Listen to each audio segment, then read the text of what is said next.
بسم الله الرحمن الرحیم. یو ملګری تپوس کړی دی چې نن سبا په دې فیسبوک کې او دارنګې په میډیا سوشل میډیا باندې دا یو خبره ډیره گردش کوي او نوم ولا د حدیث ورکوي چې په شپږ ځایونو کې خندل د 40 سال اعمال د ضیا سبب دی. یو پای کې دی قبرستان یادوي، دویم مسجد او دریم جنازه سره او اذان په ټیم کې او د علماو مجلس کې او د قرآن کریم په تلاوت کې وی چې په دې ځینو کې څوک وخاندي نو د 40 سال اعمال دا ضایع شي. وی داسې حدیث موجود دی که نشته؟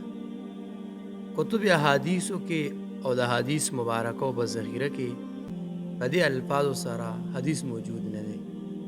په دې الفاظو سره حدیث نشته، دا خلکو د ځان نه جوړ کړی دی او داسې حدیث موجود نشته چې په دې شپږو ځایونو کې چا وخاندل نو د هغې د وجې نه د هغې 40 سال اعمال ضایع کېږي. دا حدیث د ځان نه جوړ شوی دی او په نبي کریم صلی الله علیه وسلم پسې د ځان یو خبره دې کسانو نسبت کړی دی، لہذا دا خبره نه دي شیر کول پکار.